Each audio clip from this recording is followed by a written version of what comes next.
I'm the Kid Movie Ninja.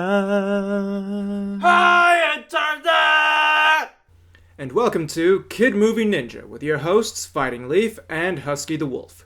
It recently dawned on us that we ourselves might be the cause of the kid movie apocalypse, what with the extremely violent and environmental destroying way that we react to some of these movies. Can you blame us? They freaking suck, man! So we tried summoning some sort of super powerful, godlike, ethereal being to help give us some perspective on this problem, and the only one we could think of off the top of our heads would be Mufasa from The Lion King.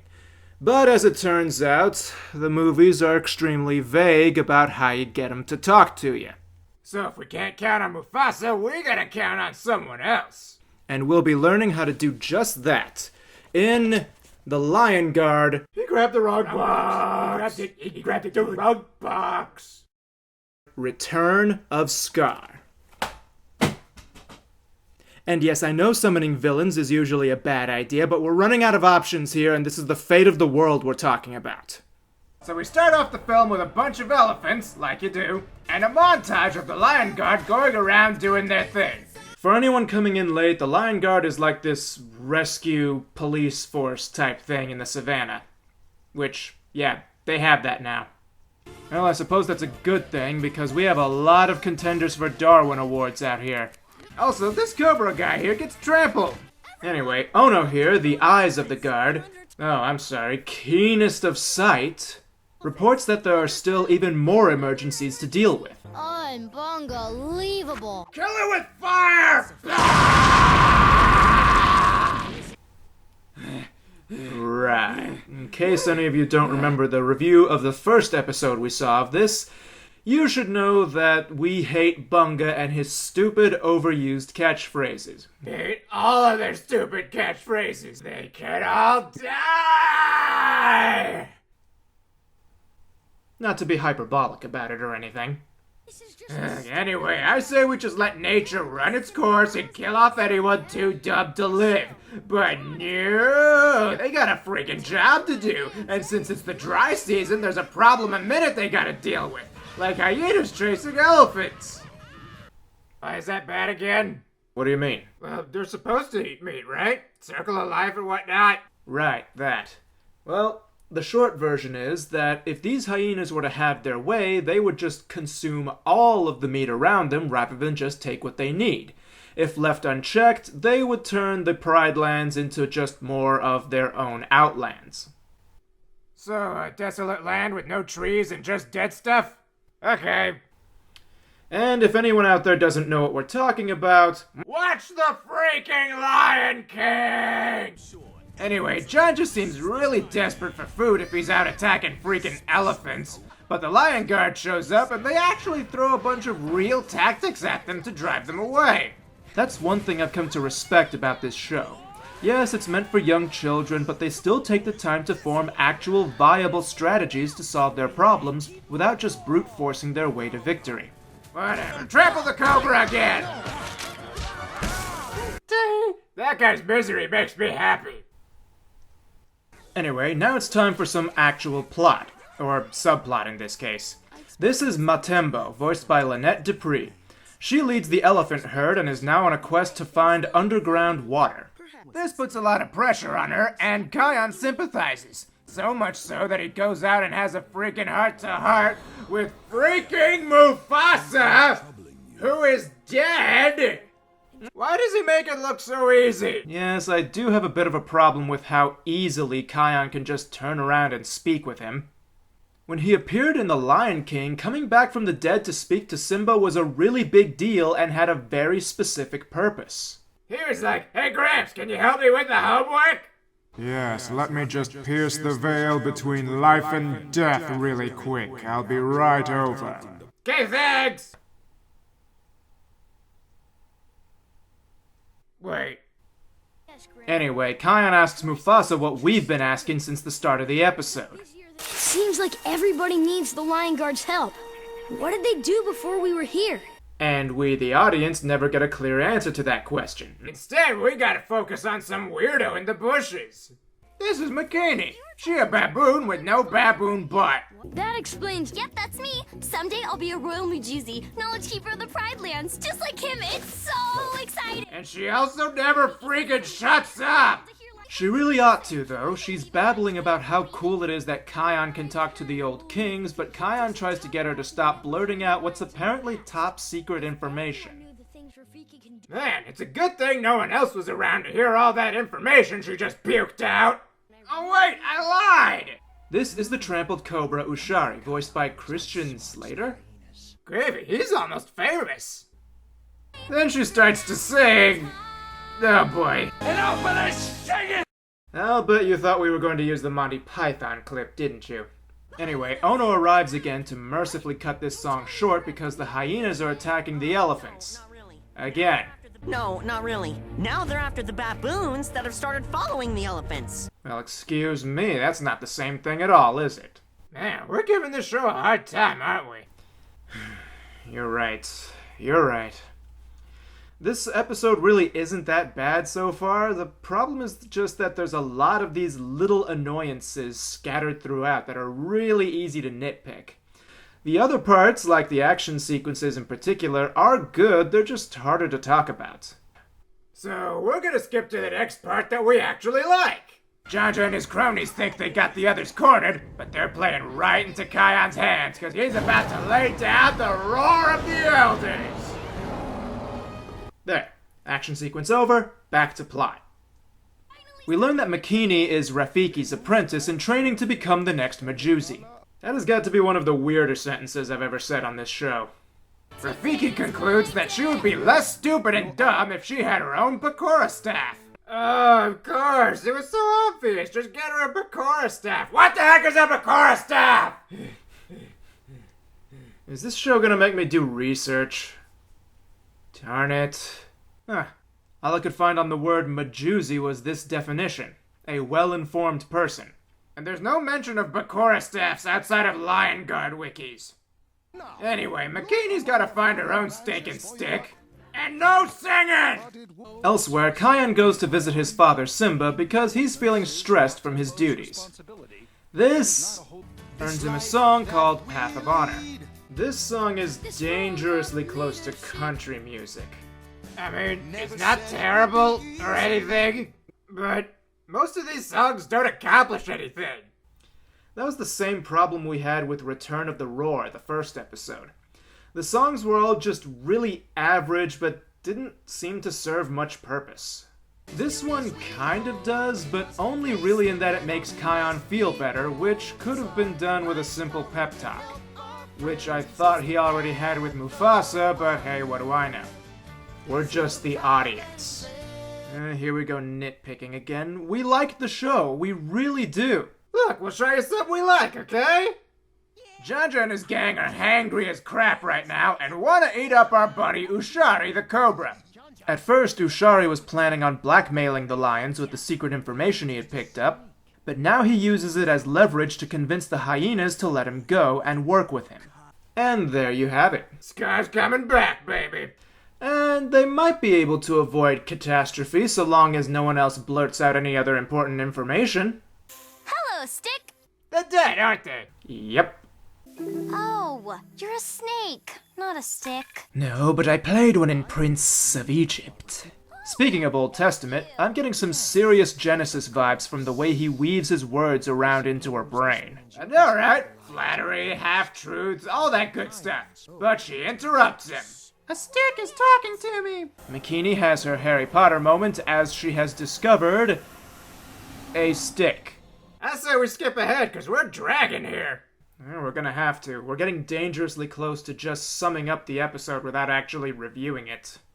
This is a bad guy song sung after the baddies figure out everything they need to call upon Scar. One of the strongest themes this show reinforces consistently is that knowledge is power, supporting both the good guys and the bad guys. This is an excellent lesson to teach kids, which is one of the reasons we like and respect most of this show. There are the stupid episodes, though. Inevitable at any TV series. We're gonna have to review one of those at some point. Wait, why don't we do it now? You'll see. this song explains Scar's backstory, even though it was already kind of explained earlier, but whatever. It's the best song in this episode. The plan is simple. Get Makini's staff, hold it next to some fire, and call Scar. Good lions are in the clouds. Bad lions are in the fire. Kiara, Kion's sister, goes out to help Matmo on her side quest for water, where she is kidnapped by hyenas. Phew, finally a captured princess plot. We don't get nearly enough of those, you know. Anyhoozle, this is to get Kion really angry. Makini tells the guard and they mobilize, cooking up a plan, yada yada yada. They trap Kiara behind some steam vents and Janja eventually pries a super roar out of Kion. I think this is the big one, Husky! This is awesome! And we're talking some heavy ordnance here. The ground splits, the volcano erupts, and everyone almost dies! Awesome! We rejoin Matmo and... I wanna see Scar! Fine, we'll skip to Scar. Yay! Ushari waves the stolen stick around, but nothing happens. Meaning Janja is about to tear him apart and eat him. But first... I'm gonna take your stick. No, not a stick! So Janja throws the stick into the lava, and then... I think they might have figured something out. Here it is, folks, the moment of truth. Scar has officially returned from the dead. What wisdom will he share with his mortal disciples? Well, let's find out. Playing next episode. Wait, he wasn't in that one. Well, let's see the next one. Seriously, where's Scar? I am angry! Okay, there's one episode left in this collection, and it involves villains from The Lion King 2. Maybe he'll show up here. This episode starts off with Bunga and Kion playing with this weird baobab fruit when a girl hyena shows up. This is Zira, voiced by Maya Mitchell. She appeared in another episode of the show that we actually really liked as well. Turns out there are other lions in her home in the Outlands, hogging their water supply. It's lions. Lions? In the Outlands? But there shouldn't be any lions in the Outlands. Okay, there's one thing I want to point out about Max Charles's performance as Kion. His voice is good, but this is him being grumpy about having to work a lot. And dry season has just started, and the guard's been busier than ever. And this is him seeing an old friend again. Jasiri, what are you doing in the Pride Lands? They both sound exactly the same. I know he's young, but it's been bugging me for a while, and I didn't exactly know why until now. Well, he's still better than Bunga. Guess we showed them. Yeah, give him the roar, Kion. Send those hyenas flying. 0 volume control. Kion thinks that dealing with other lions will be easy because, well, he's a lion too. How bad can they be? Racist. Oh, you want racist? You should see what's coming up very soon. The first lions they run into are Nuka, voiced by Andy Dick, and Kovu, voiced here by Jason Marsden. He's in a lot of stuff. It should be 3 against 1. What kind of lion are you? Their first impression could use some work. After Kion beats the stuffing out of Nuka, Kovu explains that they were banished from the Pride Lands for some reason, and Kion, speaking before thinking, says that he'll put in a good word for them to Simba, his father, to bring them back. When they hear he's the king's son, Kovu happily brings them to the other 2 important characters, Vitani, voiced by Lacey Chabert, and Zira, voiced by Nika Futterman. Kion explains that Jasiri and her pack need the water they're hogging, and Zira asks a strange question. What I don't understand is why you don't just use the roar to give your friend the water she needs. Can he do that? Apparently he can. She tells him to roar at a cloud, and lo and behold, it rains for a short while. He may not be king, but he's still freaking godlike, man! To anyone who's seen The Lion King 2 and The Lion Guard, it would come as no surprise that Zira would know a lot about the Roar of the Elders. But she doesn't want to share its secrets with a non-lion around. This is what we were getting at before. Zira is racist as crap! Seriously! She takes Kion aside and sings a song that's pretty much about manifest destiny, but Kion isn't buying it. Listen to these lyrics and tell me that's not what she's singing about. Ruling every animal is destiny for our kind. So if we're joined together, we will never fall. Lions must rule forever. Lions over all. Luckily, Kion sings his own counter lyrics to go against this idea. When Zira finds out that Kion isn't budging on his position of not being a jerk to other animals, she lures him out to a rock formation protected by other lionesses to try to force him to help them. That's okay, he could just blow them away with the roar, right? Well, he could, but Zira's kind of working her way into his brain right now. You know I have the roar, and you know what it can do. I used to know someone else with the roar. And when he used it against his fellow lions, he lost the roar. Forever. But that's not how... I know, but she gave herself credibility by teaching him how to make it rain with the power of his roar. That means that she's in a position where she can lie convincingly to him. Darn it, whatever happened to the other members of the guard, man? Shouldn't he have backup for these types of situations? Well, he should, but he sent Bunga to tell the others where he was. You know, this guy. Oh, Kion! That's right! Whatever, go save your friend! Well, first Rafiki has to explain the evil lion's backstories. They were loyal to Scar after he died and tried to take Simba's throne by force, and Simba had to chase them out and banish them. Wrapping up now. Okay. Zira leaves Kion and goes to see Jasiri and lied to her by telling her that Kion is siding with her. Then chases her off, she runs into the rest of the Lion Guard who are all making their own way to help him, then she leads them to the exact location where they need to go. Nuka is still an idiot. Fight, fight, fight. Backup shows up. Bunga, of all people, explains how Kion's roar won't go away if he uses it against lions who are acting like jerks. He roars, sending them all the way to their starting point at the start of Lion King 2. And still no freaking Scar.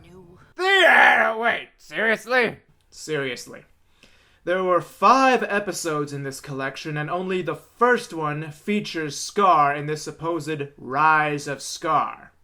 I know I nitpick these things, but all in all, these episodes were mostly enjoyable. They just had a lot of little annoyances that proved occasionally distracting. This collection and the show as a whole get my recommendation just so long as you go into it knowing that it is far from perfect. It doesn't use its status as a kid's show to be lazy, most of the time, as it spins solid strategies for dealing with problems and teaches children the value of understanding, cooperation, and going in with a plan. Alright, we are outside with our talking stick. I'm a talking stick! Shut up! So all we have to do is just light it on fire, I guess.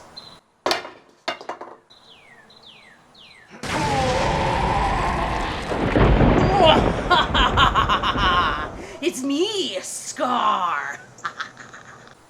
You are not Scar, you are Shaynard the Mac.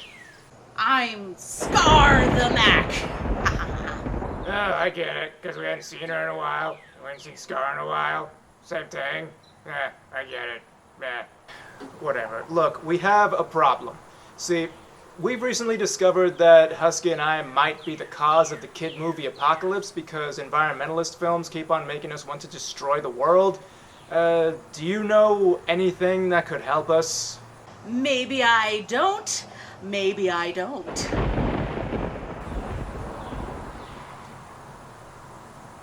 Yeah, we're leaving. I booked it all the way here from Arkansas, and you can't even play along a little bit. No one cares.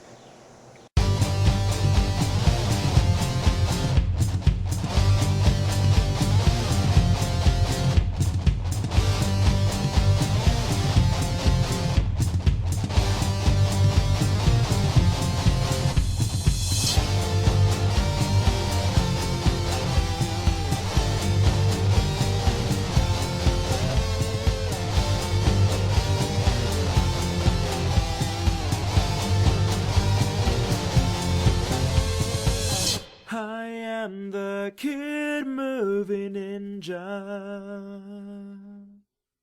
This is a Patreon shout to Megan Cloud and Jordan Mathis. Thanks for the support and keep being awesome. Check out Steve Sharp's music on his YouTube channel, Sharp Rain Music, because he's freaking awesome.